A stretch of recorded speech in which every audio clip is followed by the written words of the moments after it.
ઓમ શ્રી ગણેશાય નમઃ. જય શ્રી કૃષ્ણ મિત્રો. પોષ મૌની અમાવસ્યા આવી રહી છે. આ અમાવસ્યા કઈ તારીખે છે, 28 કે 29 એ જાણીશું.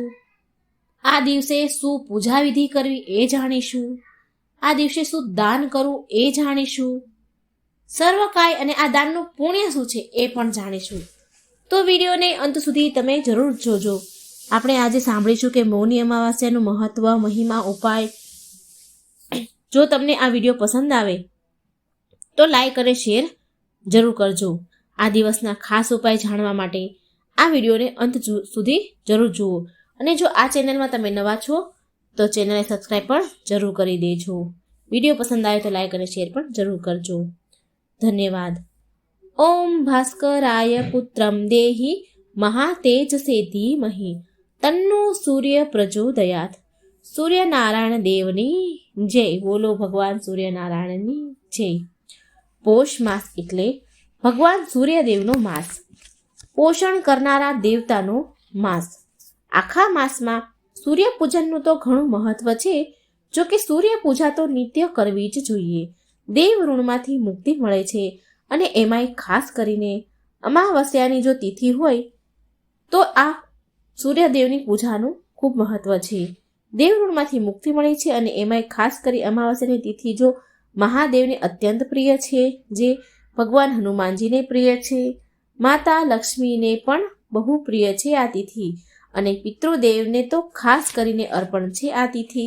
અને આખા માસમાં એક દિવસ એક તિથિ એવી આવે છે જ્યારે આપણા પિતૃઓને, પૂર્વજોને, આપણા સ્વજનોને સ્વર્ગસ્થ થયા હોય છે, તેમના સ્મરણ અર્થે આ તિથિમાં આપણે તેમને યાદ કરીએ છીએ.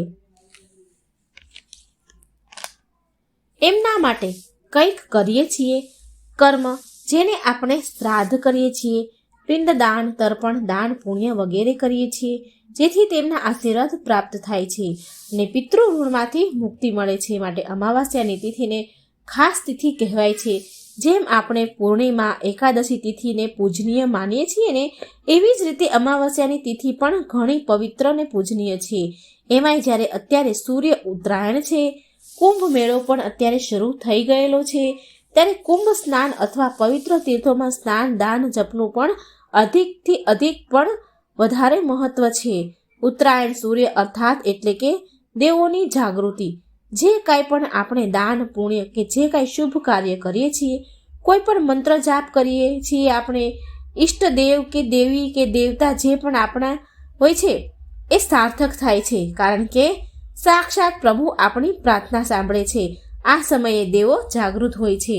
આ 6 માસ દરમિયાન જે દેવતાઓનો દિવસ છે, ત્યારબાદ સૂર્ય ફરી દક્ષિણાયન થાય છે, ત્યારે દેવતાઓની રાત્રિ થઈ જાય છે.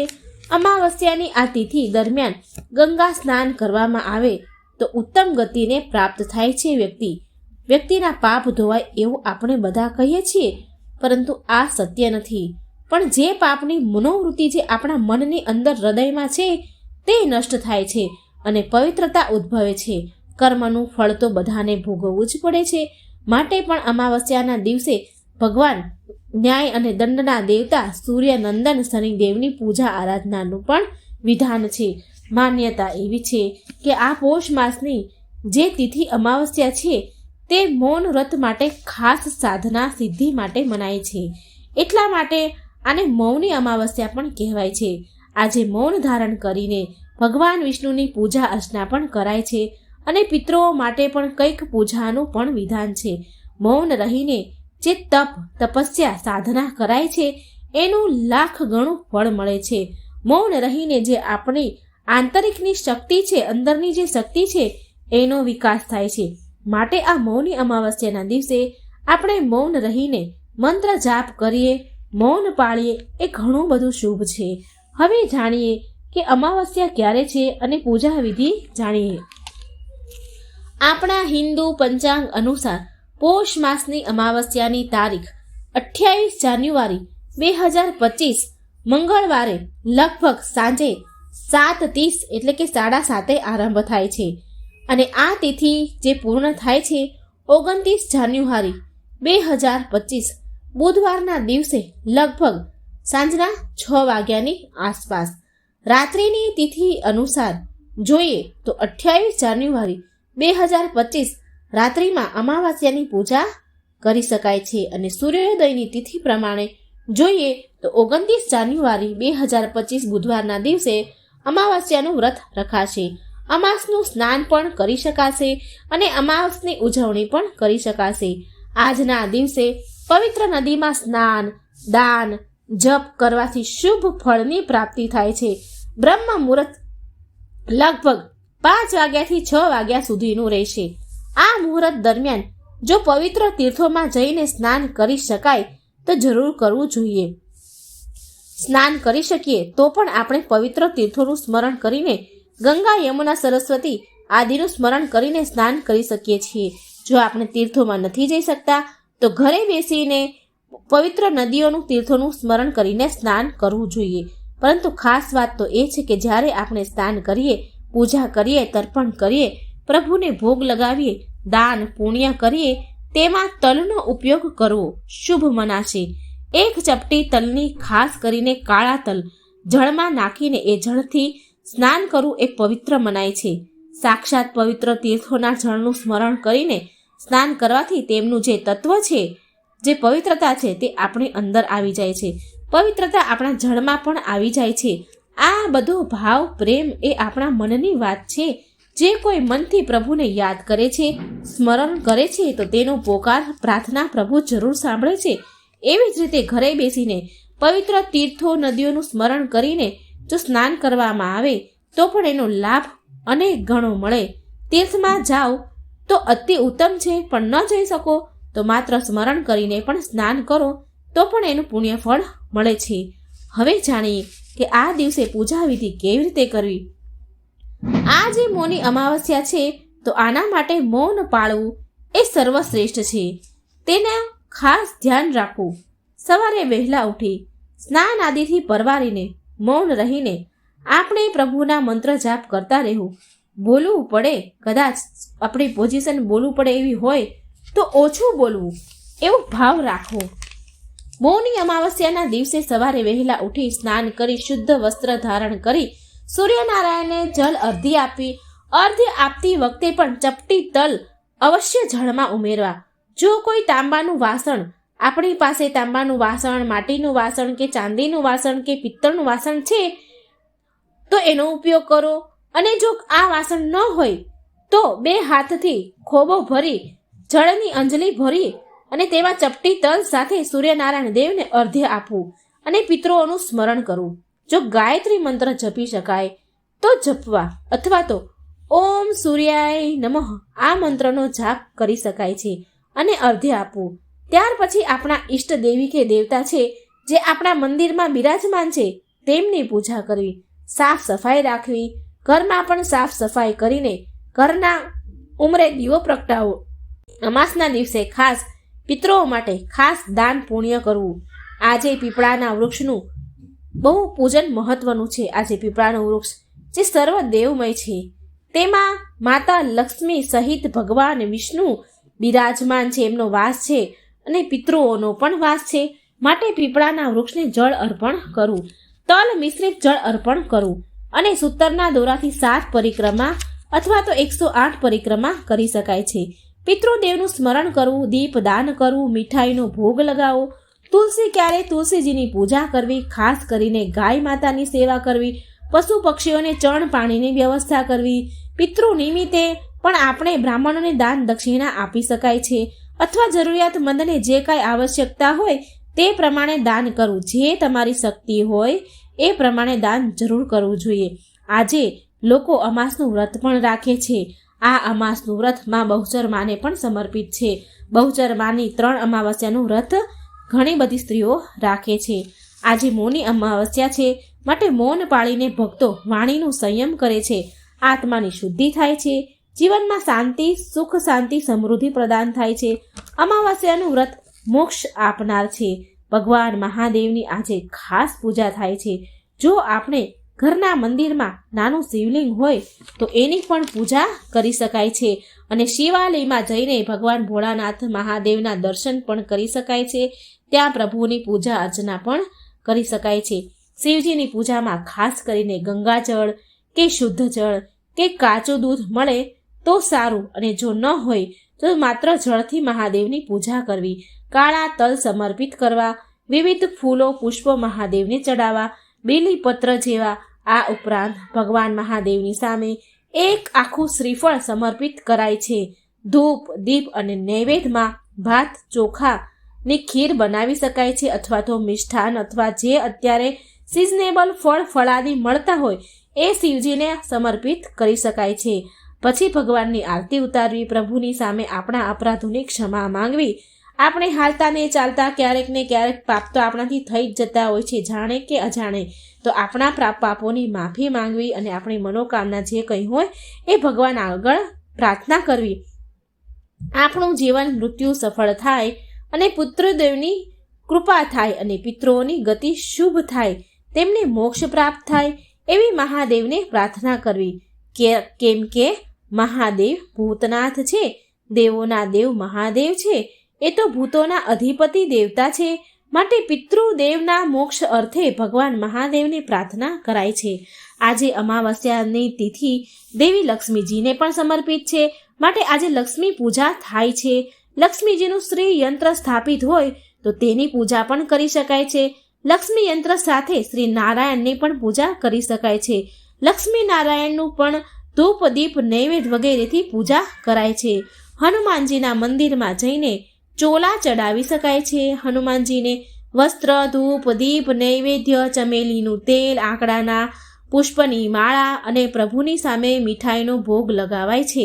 આમ પ્રભુની સેવા પૂજા થાય છે. બુધવાર પણ છે, માટે ભગવાન શ્રી ગણેશનું પૂજન પણ થાય છે. મહાદેવના શિવ પરિવારની પૂજા કરવાથી પણ લાભ પ્રાપ્ત થાય છે. અમાસ દર મહિને એકવાર આવે છે. આમ વર્ષમાં કુલ 12 અમાસ આવે છે. તેમાં આ પોષ માસની જે અમાસ છે એ ઘણી શુભદાયી છે, ફળદાયી છે અને મહાદેવ સમક્ષ નાગનાગણીની જોડ ચડાવીને તે જોડને વહેતી નદીમાં પ્રવાહિત કરવાથી પિતૃદોષમાંથી મુક્તિ મળે છે. પિતૃદોષ શાંત થાય છે. પિતૃની કૃપાના મોક્ષ અર્થે ગીતાજીનો 7મો કે બીજો અધ્યાયનો પાઠ કરી શકાય છે.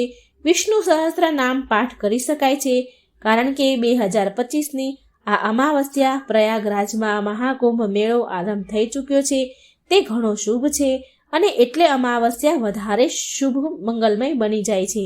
પિતૃદોષ મુક્તિ માટે અત્યારે જે આપણે ઉપાય કરીએ છીએ તે પિતૃદોષ નિવારણ જરૂર કરશે. પવિત્ર નદીઓમાં સ્નાન જે કરીએ છીએ તેનાથી પિતૃઓની આત્માને શાંતિ મળે છે. પિતૃઓ તૃપ્ત થશે. જે જળ આપણે પિતૃને સમર્પિત કરીએ, દાન પુણ્ય કરીએ કે તર્પણ કરીએ, તે પિતૃ સુધી જરૂર પહોંચે છે. અત્યારે જે મહાકુંભ મેળો યોજાયો છે તે લગભગ આજે સંયોગ બન્યો છે. અમાવસ્યાના દિવસે 144 વર્ષ પછી આ મૌની અમાવસ્યામાં આ સંયોગ બની રહ્યો છે. માટે પણ આ અમાવસ્યાનું વિશેષ મહત્વ છે.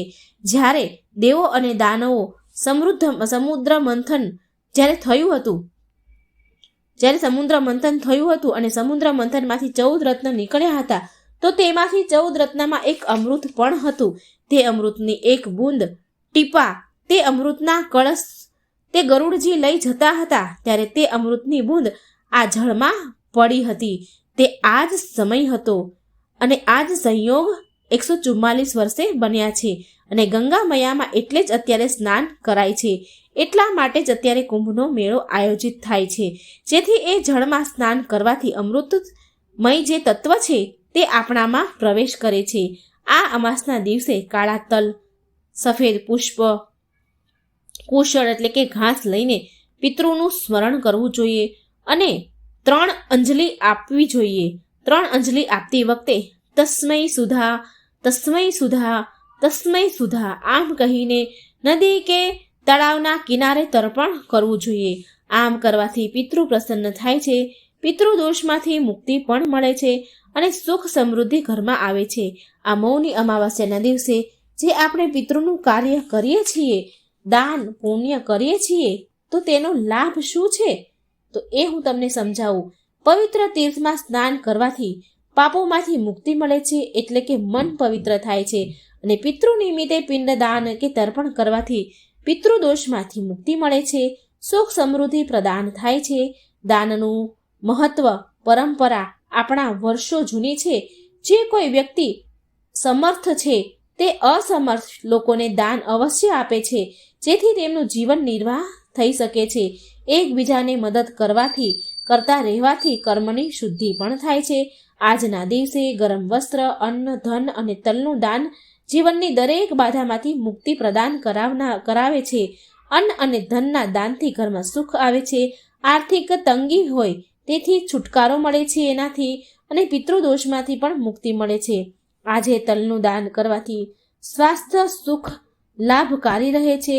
મૌની અમાવસ્યાના દિવસે પિતૃ તૃપ્તિ અર્થે, આત્મા શુદ્ધિ માટે, આધ્યાત્મિક સાધનો અર્થે મૌન વ્રત પાળવાથી દરેક શુભ કાર્યમાં લાભ પ્રાપ્ત થાય છે અને ફળ અધિકથી અધિક બમણું થઈ જાય છે. અમાવસ્યામાં ભગવાનનું ધ્યાન કરાય છે અને શાંત રહેવાય છે. માટે આ મહત્વ છે મૌની અમાવસ્યાનું. બની શકે તો મૌન પાળવું અને ન બની શકે તો ઓછું બોલવું, એ જરી ધ્યાન રાખવું. જો આપણાથી કાંઈ ભૂલ થઈ ગઈ હોય તો પરમાત્માને પ્રાર્થના કરાય છે, અને આજે કરેલી પ્રાર્થના આપણા પિતૃઓ પણ સાંભળે છે અને ભગવાન પણ સાંભળે છે, અને પિતૃદેવ તેમના વંશજો ઉપર હંમેશા કૃપા દ્રષ્ટિ રાખે છે. મિત્રો, મને આશા છે કે તમને આ વિડીયો જરૂર પસંદ આવ્યો હશે. અને હા મિત્રો, ભગવાન મહાદેવના જે 12 જ્યોતિર્લિંગ છે એનું આજે મૌની અમાવસ્યાના દિવસે 12 જ્યોતિર્લિંગનું સ્મરણ કરવાથી 7 જન્મોના પાપ નષ્ટ થઈ જાય છે, ભોળાનાથની કૃપા પ્રાપ્ત થાય છે. અને આજના દિવસે ભગવાન મહાદેવની જે 12 જ્યોતિર્લિંગ સ્તુતિ છે, એક સાંભળવી કે એ બોલવી કે વાંચવી એ પણ બહુ શુભ મનાય છે. તો મિત્રો, આ હતી મૌની અમાવસ્યાના દિવસે શું કરવું શું ન કરવું એ બધી માહિતી. પૂજા વિધિ, બધું જ સમય, મુહૂર્ત, આ બધું જ મેં તમને આ વિડીયોમાં જણાવ્યું છે. જો વિડીયો સારો લાગે તો લાઈક અને શેર કરજો, અને આ ચેનલને સબસ્ક્રાઈબ જરૂર કરજો. જય શ્રી કૃષ્ણ. રાધે રાધે. Thank you.